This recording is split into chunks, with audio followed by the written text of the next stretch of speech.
So what is up, guys? Nick here, helping you to master your technology. iPhone 14 Plus, 2 months later, honest experience. Now, let me get out of the way first of all. I don't have the same thoughts I had when I first got this phone. Things have changed a little bit, and some of them not so good. Some of them remain similar. First of all, I gotta say, I still love the color here. This product red, it just pops. Even if you're not into this and you're more into the darker lipstick red, true red to some people of the iPhone 13 model year, or even some of the older iPhones, then this is not gonna be for you. I assure you it's not orange, no matter what it might look like on camera. It's just a very popping, zingy, bright red. I still quite like it though. Honestly, giving it thought, at full retail after a couple of months, this phone is still retailing at $900 and well over if you go up in the storage department. So if you do go to the Apple Store, you're gonna pay quite a bit for this phone. Although it may be a little bit cheaper with some carrier deals and things like that. But honestly, after a couple of months, I do think the iPhone 14 Plus does feel a little bit like a ripoff by comparison to the competition, especially when you consider there's phones like the Pixel 7 Pro on the market. You can also get yesteryear's 13 Pro Max with a 120 hertz panel and an extra camera lens that feels more premium, which a lot of people like to talk when they are trashing on the 14 Plus. It's not all bad though. I still like a lot of things about the 14 Plus, but I do think at this price point, especially when you start going up in the storage, it's just not worth the price that is being charged for it. And I just can't stand by, paying over $1,000 for these specifications. But there is some really good things about this phone. One, I still enjoy the lighter design. Every time I pick it up, I feel like this is pretty manageable. Even though it's a huge phone, it's still got that big body, big screen, feels kind of light by comparison to the heavier Max devices with their stainless steel. So that light factor feels pretty good, and I do think if you're into a larger, lighter phone, this is still a good option for you if you like stuff like that. So I've enjoyed that. I also have been thinking about how this kind of just feels like a blown up iPhone 13 that's called the 14 Plus. Because if you actually look at an iPhone 13, that model looks nearly identical, feels nearly the same, and overall, just like a same phone. Over here is a 13. So I don't even think much about the naming scheme 14 when I'm holding this phone. Although I know it's the 14, I keep thinking 13. And then I'm like, nope, that's the 14, never mind. You kind of get them mixed up because they just feel so similar. Having the same notch and stuff like that also plays into that. But I do like the looks of the smaller cameras. These newer Pro phones are just getting ridiculously large camera lenses. You could see right there, huge camera lenses on the 14 Pro and Pro Max models. These are a little smaller, a little bit cleaner looking, but I mean, it does pay off because of the results you are getting on these smartphones.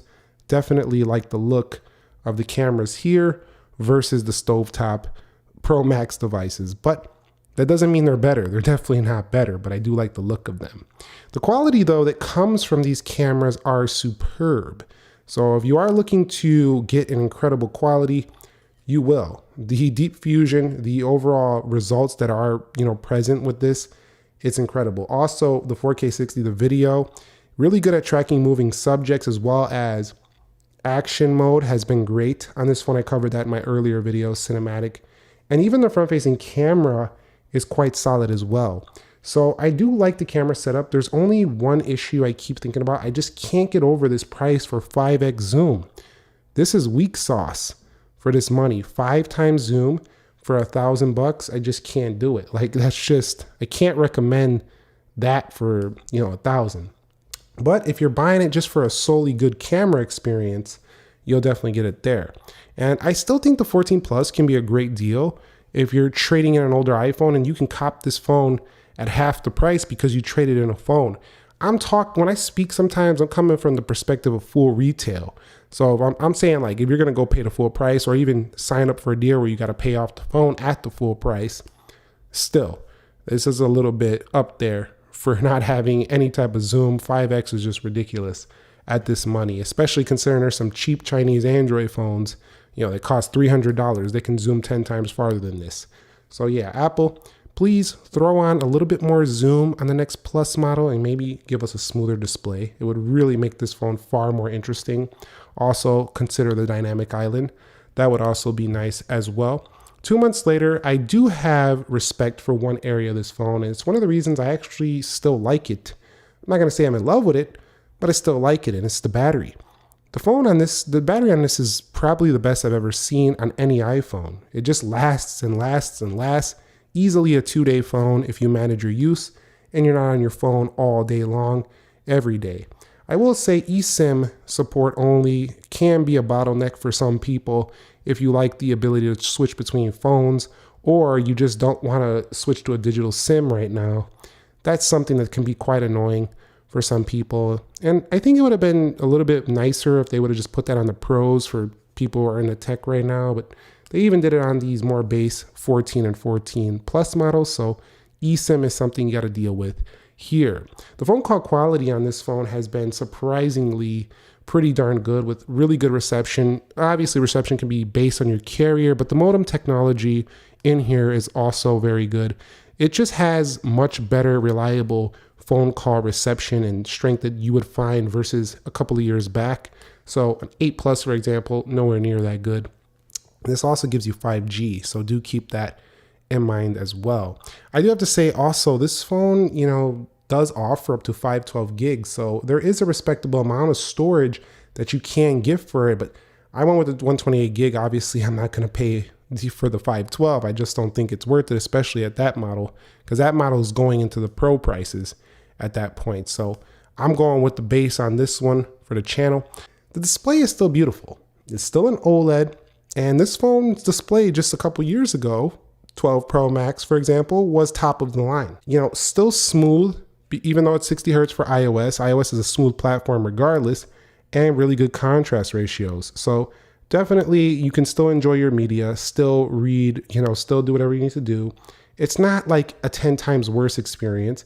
It's just when you're paying this, people are paying the same money and they're getting smoother experiences with brighter displays. Next thing I will say that's great about this is the software. Obviously, iOS being the same thing you're going to get on the Pro Max. You can get a big phone for a few hundred less than the Pro Max, which is hard to find. And if you need a phone now, you're going to get the same essential features, but you're going to go into camera settings. You're not going to get the raw that you would get on that camera for the iPhone Max. So when you go to formats, you go into these settings here, you're not going to find those raw settings, but you still get a lot of other things. Like you get the photographic styles, which you can tweak your own to your own style. You like cool, warm, vibrant. There's a lot you can do, and you can still download pro camera apps if you want to be a little bit more professional. The notch on this phone still makes it kind of feel like an iPhone 13 Pro Max.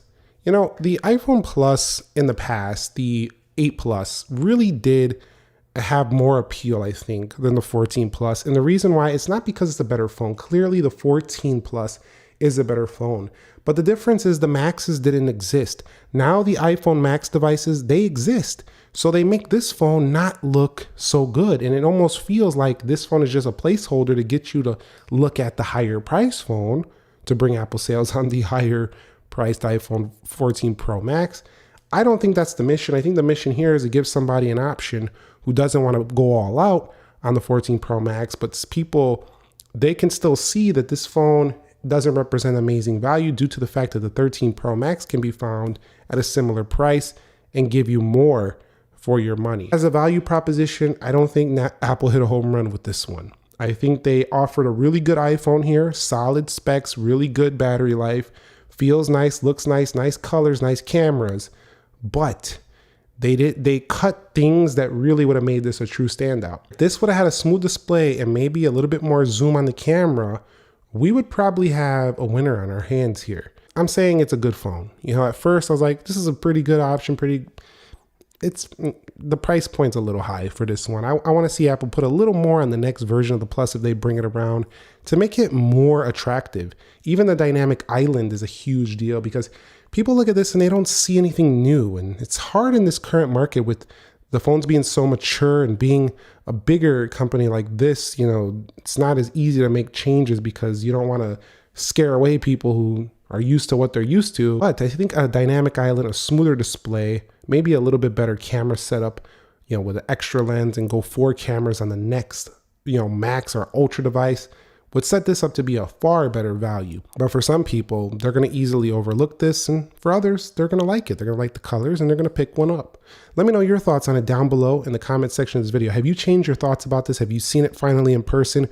Are you still feeling the same way you did when you first seen this phone and first seen some reviews? Let me know if you've changed your drift, changed your thoughts on this, or if you have the same opinion you had when this first came out and you're just not interested, or you're going to get one soon. I'd love to hear from you down below. Thumbs up if you enjoyed it. Subscribe if you haven't already. Nick here. Be sure to be well, and peace.